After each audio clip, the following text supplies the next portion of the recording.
Let's talk Tanya for the 2nd of Iyar. Yesterday we concluded our discussion about the two different levels of love of God, Avas Olam and Ava Rabba. Avas Olam, the lower level of God, which is a product of our work, our contemplation. Ava Rabba, the higher level of love, which is a gift from God. Today the Alter Rebbe tells us, although these sound like two levels, each one of these levels actually contains within it an infinite amount of levels. And the reason is because no two people are alike. And no one experiences the exact same feelings for God. The Alter Rebbe quotes the verse, we say in the Eishes Chayil, Noida b'sha'arim ba'ala, which means that her husband is known in the gates. Now we know that everything that we read has multiple understandings, and the highest understanding of the Eishes Chayil is that the woman is Klal Yisrael, is the Jewish people, and the husband is God. Noida b'sha'arim ba'ala means her husband is known. How do we get to know our husband? B'sha'arim, in the gates, but the word sha'arim also means shi'urim, which means in the measures. Which means there are many different measures. Everyone has their own measure, their own capacity, their own entryway, and ultimately, yes, there is Avas Olam, the lower level of love, Ava Rabba, the higher level of love, but everyone experiences in their own unique way. At the same time, however, the Alter Rebbe says, there is a certain love, which we'll call a hybrid love, which is a combination of the higher level love and the lower level of love, and as we shall see, it is something which is actually highly accessible to every single one of us. There are two different types of hybrid levels of love.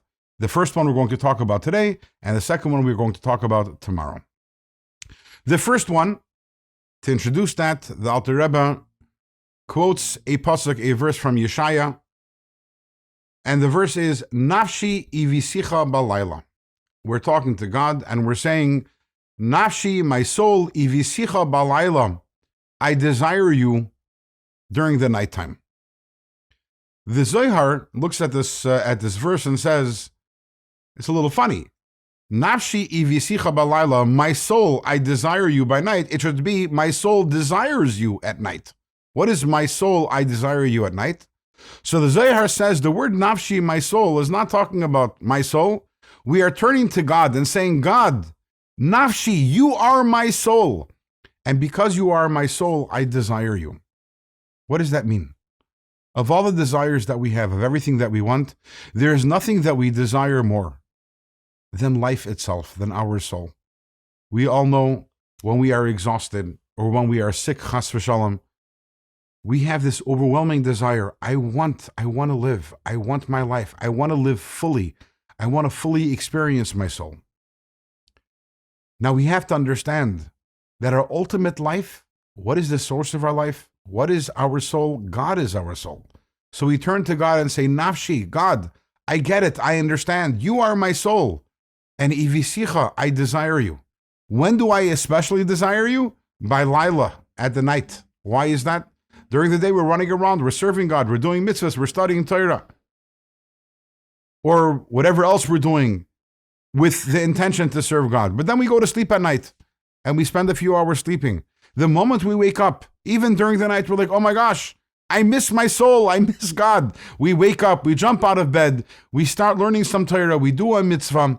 This is the love which comes out of a recognition that God is our soul, God is our life.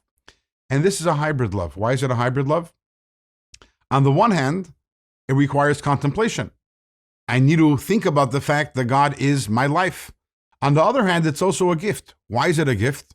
Because the fact that I love my life is part of my nature. Who gave me my nature? God gave me my nature. I did not create that love for my life.